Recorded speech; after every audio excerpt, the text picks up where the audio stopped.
Hello everyone, I'm Dan Pinchbeck, I'm the creative director of the Chinese Room, and this is the Dear Esther developers commentary. Hi, I'm Rob Briscoe, I'm the artist on Dear Esther. And I'm Jessica Curry, and I was the composer on the game. So what you're looking at today is a remake of a mod. Dear Esther started off in 2007 as a Half-Life 2 mod that did really, really well in the modding community, which was fantastic, and as a result of that attracted the attention of Rob, who worked as the primary developer on a Source remake of the game that was released in 2012. And this year is another remake where it's been updated for a cross-platform release, and we wanted to add in this developers commentary just to give you a bit more of an insight into some of the ideas behind the game as it came together.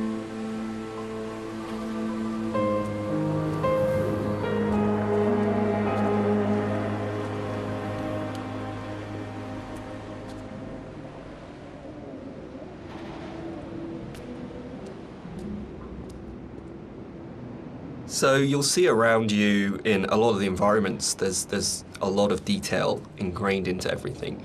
One of the things that I wanted to do with Dear Esther is bring the visuals up to the same kind of level of detail that Dan and Jess had put into the other areas of the game. So all of the history and the kind of hidden pieces of story that are intertwined with the VOs and the music and stuff, I kind of wanted to bring some of that into the environments.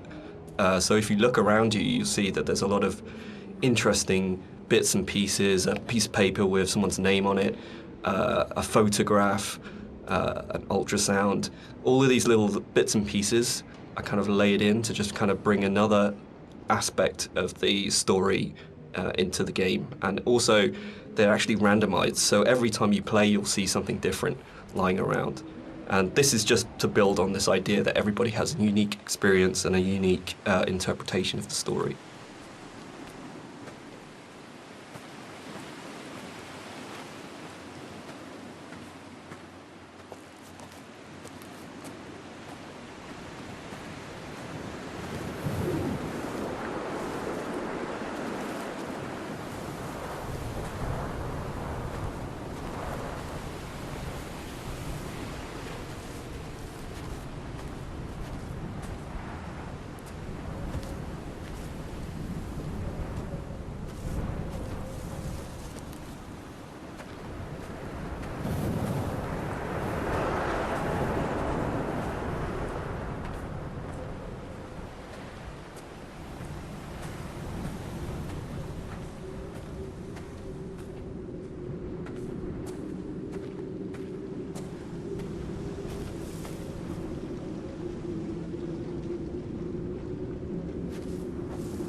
Part of the point about the whole game, I think, was this idea that rather than having a linear, straight-through version of the story, that we could have multiple story units for each place you were. And I was really interested in this idea of how you can open up that space that people can interpret. So I loved the idea that you could have two people that had played this game and then would have a conversation about it, and one of them would say, oh, what did you think about when this happened? And the other person would be like, well, that didn't happen for me. I had a completely different event happen or a completely different story happen. And it kind of feels very gamey in that way, that actually one of the things I love about writing for games is that you hand over so much control to the player that it becomes their story, and that's really, really important rather than trying to force them. So using randomised blocks of voiceover in the game and the kind of randomised prop details that Rob was talking about means that it gives it a really different feeling every time you go through. And that's kind of interesting for me, because I like the idea of going, well, not everyone has to have the same experience, and because it's interactive, you have the capacity to have very different experiences occupying the same space. So yeah, but balancing all that then becomes an absolute nightmare. I think it's nice though, because everybody gets a personal experience. Like, I love reading the forums and seeing how people come and they sort of tell their story and what they interpreted of it, and then you see other people discussing what they thought of it. And to me, it's kind of nice because everybody takes something unique away from it.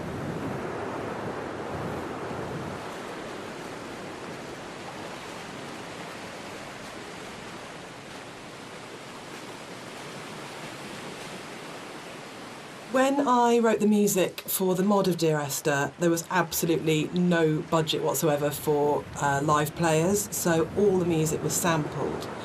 But one of the good things about that is it actually forced me to be quite creative about how I wrote the music. So with my background in sound art, I wanted to use samples in a different way that wasn't just using it to sound like a violin. I wanted to time stretch and manipulate samples to make something different and strange and quite unique.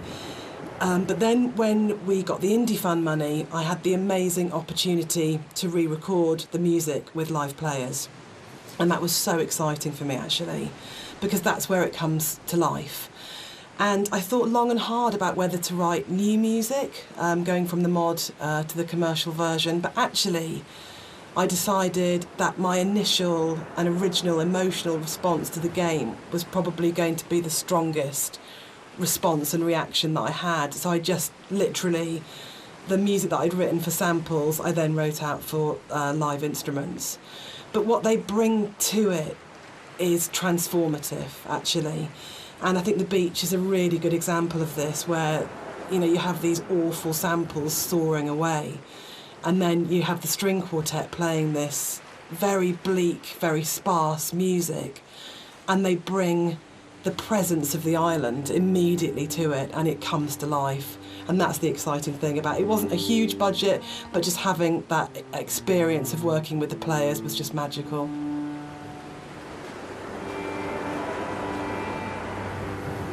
Everything about Esther for me is a dream. The landscape is not an island, it's the dream of an island. The music is like music that you wake up because you've heard in your sleep, but you're not conscious of hearing it. And the language and the story were supposed to be like that as well. It didn't matter the sense it made, it was more about the kind of the shapes it created, if that makes sense.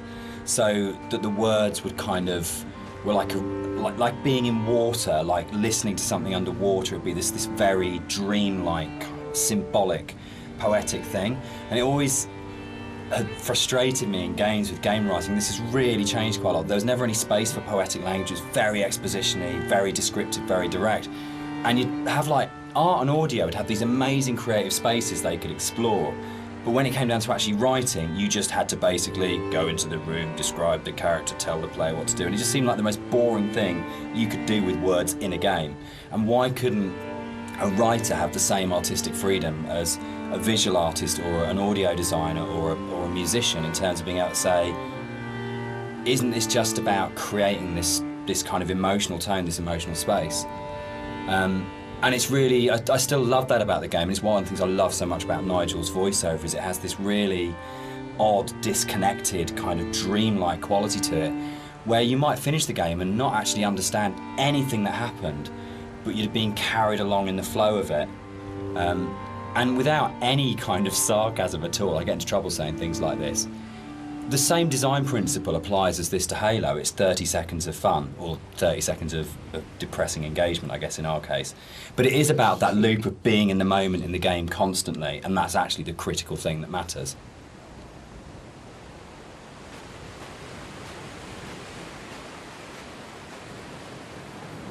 This symbol on the beach, which is the golden ratio, it's one of the only things that's really left explicitly from the mod. In the original mod, there was an awful lot of more kind of symbols and kind of a much more kind of mystical, sort of magical element to the island. There was a lot of very weird stuff in there.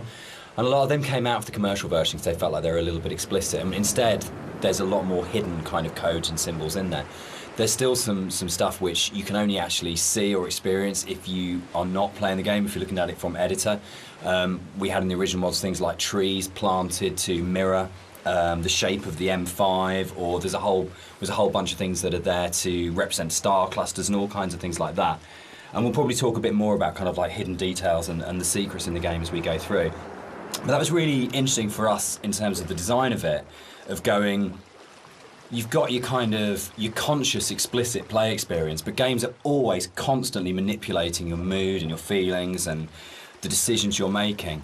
And so really trying to create a space that had all of these kind of subliminals in it was a really interesting thing that we wanted to do, both with the original, and then I think it got lifted up into a much more sophisticated version when we went to the commercial, because Rob was able to bring that sort of level of artistry to the visuals that really got that kind of sense of hidden meaning in there. And that was really important, given how kind of complex and symbol heavy and poetic the story is, where a lot of it doesn't actually make any sense, but it's about kind of leaving you with these, I guess, like the half-life of ideas and thoughts that you can't quite shake, that stay with you. So we really were trying to get that blend of how music, story and visuals could all create that really sort of uncanny structure that you wouldn't necessarily be able to define properly, but you knew it kind of had a meaning that was staying with you.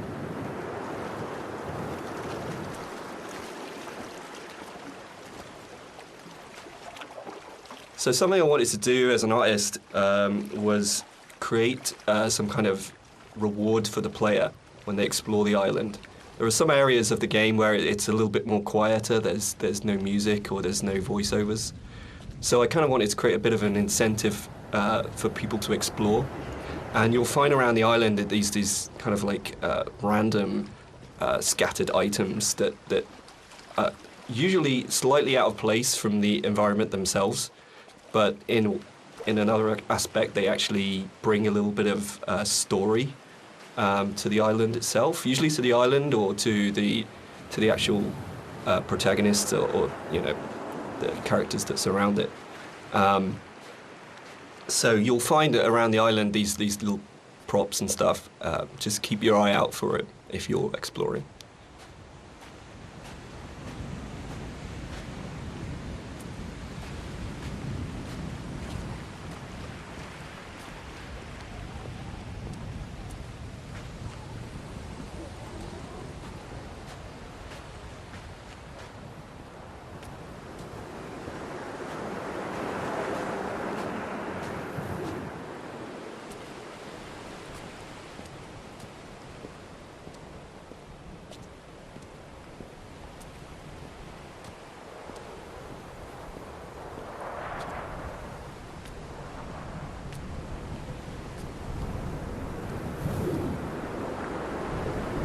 So people have asked why the Dear Esther's set on a Hebridean island. What's really interesting about this is it's one of those times when your kind of aspirations as an artist and the practical realities kind of dovetail. We knew that we had to have some way of limiting the player from disappearing off the play space, and when we made the original, it was a mod, and because it was a Half-Life 2 mod, you kind of had Eastern European city, spaceship, or blasted, desolate landscape, were your three options if you didn't want to start making any other assets. So it started off with these practical constraints. We don't want to set it on a spaceship, we don't want to set it in an Eastern European city, so it's got to be on this kind of like this desolate landscape. And we want to limit the player, so an island seems like a natural choice. And it's really interesting how you start from that, and we had this big lump of clay on a table that we were carving out paths and things to annoying the cleaners and things like that. And Jess and I were talking, and Jess started making sort of snippets of music to kind of go in there. And then all of a sudden we just went, oh, that's the story. Oh, that's what happened here. But it really started, I think, from the place. And when we started looking at photographs of Boré, we started going and reading some of the history behind it. Suddenly that was it. And it just was really, really naturally became, this is the place, this is what happened here, this is how it feels. And then everything else kind of coalesced around that. Yeah, I think as an artist it made my job a lot easier, because those islands are so kind of like, the environment is kind of hostile. You're out there in the Hebrides. You've got this kind of like inclement weather. You've got cold, rain, snow. It's a very kind of it can be a very depressing place to be at times, but it's also at the same time very beautiful, and it's this kind of like stark, bare landscape, but that has this beautiful surroundings. So it's, in terms of art, I think it really helped me to portray a lot of the themes in Dear Esther. And there was a natural fit with the music as well. It suggested a musical style, which was really key, I think.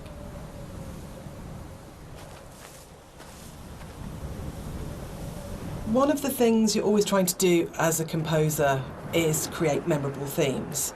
And a slight confession is that probably the most memorable theme, which is Remember in Dear Esther, wasn't actually created for the game. Rob's looking shocked. So it was actually from a piece of choral music that I'd written years before, based on a Christina Rossetti poem called Remember.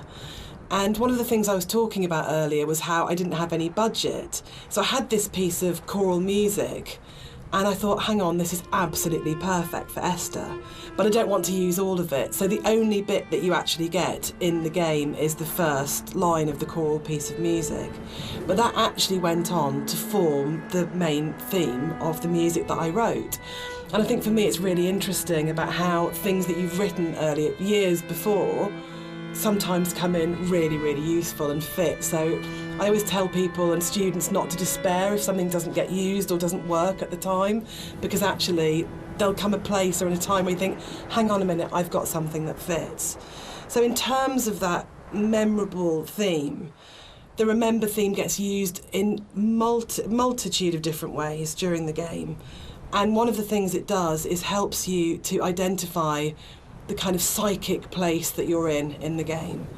So the theme is played in lots of different ways, and actually you'll notice that as you go through the game, it becomes more and more broken and more manipulated and broken down as the player goes through the journey and as you're psychologically struggling to get to the end point in the game. So music's really, really useful for highlighting the psychological mood, and we talk a lot about psychogeography, which always sounds a bit pretentious, but actually I think it's really important to what the three of us did in the game. Yeah, absolutely. Dan, maybe you want to talk like a bit the about core that. kind of idea about psychogeography. If you're not in the place you're in, is not the place you're in, or you create the place you're in. It's not just as you're here and then the landscape's out there, but you don't navigate like a city by street signs and by this kind of formal things. You navigate it by the things which are significant to you in the way that you've lived in that space. And I think that was really kind of key to, I think it's really central to how the fusion of art and story and music come together in Dear Esther,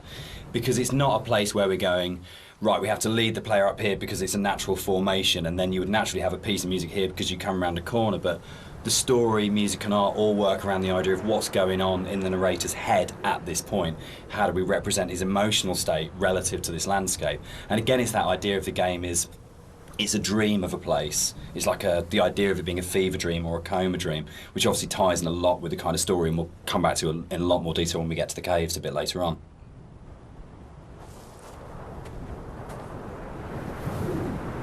White Lines. Yeah. They actually did this. It was really cool. I found this historical document. They used to do this on Bora and the Hebrides. If their disease broke out, Really? they'd actually chip out and expose the chalk. So if you're on a boat and you were coming to the island, you know not to land because it was infectious, which is the coolest, most amazing. It's one of those things where you go, it's almost impossible as a writer to come up with something as cool as that. It just has to be something that was actually done. And it's so sad as well. And I love this bit and the fact that we can do it because it feels really real because it references a real thing. And I don't know, there's something really special about that. But it was always one of those bits in the game that I thought, we've got to be able to represent this somehow. We have to be able to get these things in here.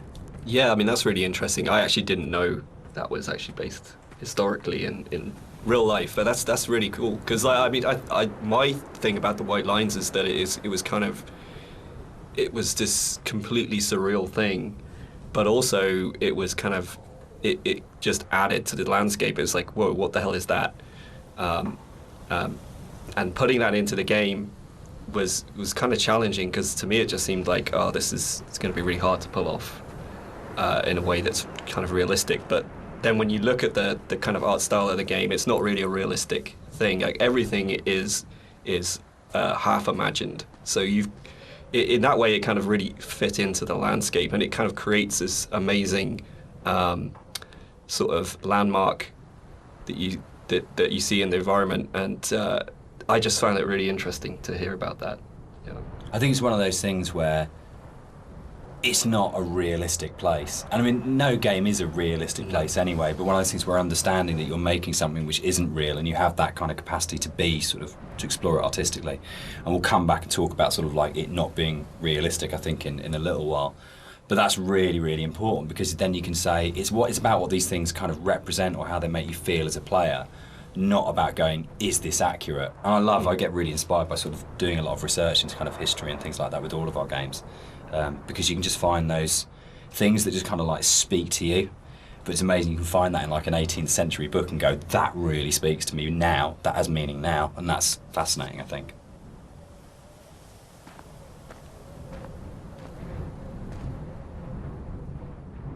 Something that I wanted to bring through in the art of the game was the same kind of fidelity that you find in both Jessica's music and Dan's writing.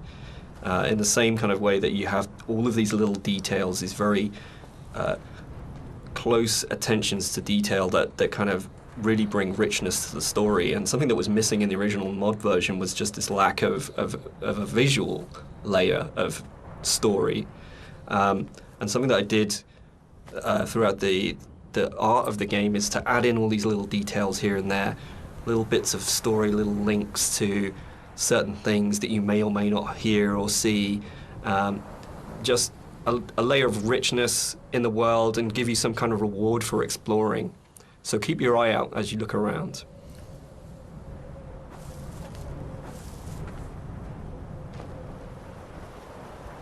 There's a scene in Donnie Darko where Drew Barrymore's playing his English teacher, and she talks about Celador as being the most beautiful word in the English language, and about how it's the sound of the words together.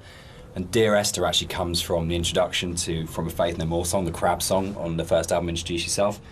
And there's a point where, I think it's Chuck at that point as the vocalist before Mike Patton, just says, Dear Esther. And it really lodged with me, because the sound Dear Esther just has a really amazing sound to it. And I think when we started making it, and the idea of it being this series of letters to someone came through, it just came straight back out of going, that's just a really beautiful sounding combination of words. And I think that really sums up the whole approach to the writing in Dear Esther of what's the most beautiful combination of words and images we can put together, and to do it that way rather than writing a traditional plot as such. So yeah, Dear Esther, Faith No More and Doom, that's where it comes from.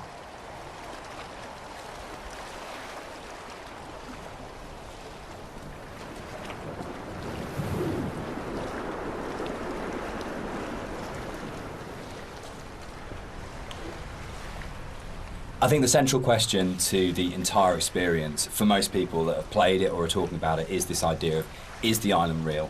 Is what's going on a literal event of a man walking across a Scottish island, or is it a dream that he's had? Does the island even exist? And one of the things that we try to do with the writing is to constantly lull the player into a position where they got an understanding, they made a decision about what they thought was going on, and then to undercut it. So you never actually were able to settle on any one interpretation. And that was the challenge I set myself when I wrote the original mod, was can we put a story in a game that not only lends itself to multiple interpretations, but there is no stable interpretation. Every single interpretation you have will always have questions, and you'll never be able to fully trust what you think you understand about the game. So it's challenging, I think, for that result. It becomes quite a challenging kind of game story because of that, because you don't ever get that situation to go, I understand it now, I can walk away from this thing and it's all closed off and it's tidy. It was a very deliberate attempt to say, no matter where you think you are with this story, you're always questioning whether or not that's right.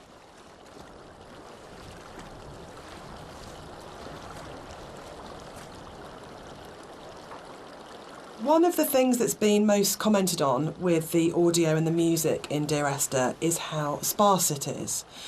And that was a really deliberate tactic. I wanted to leave room for the player to think and to dream and to wonder. and to put their own interpretation into what was happening. And I think the problem with so much modern media is how bombarded we are constantly. It's the kind of MTV, flash in your face, constant music.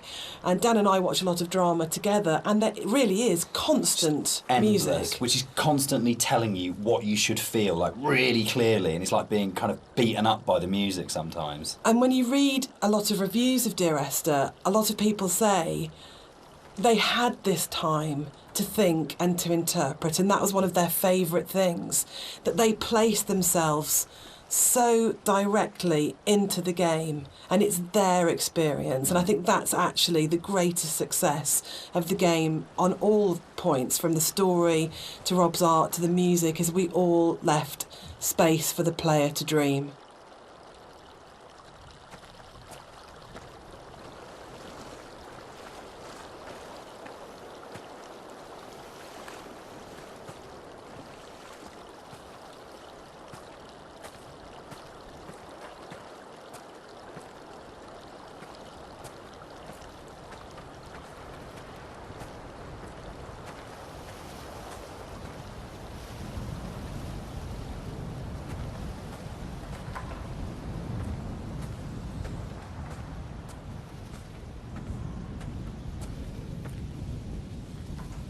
So there's a lot of places in the game where you see a lot of strange things, and this is very deliberate.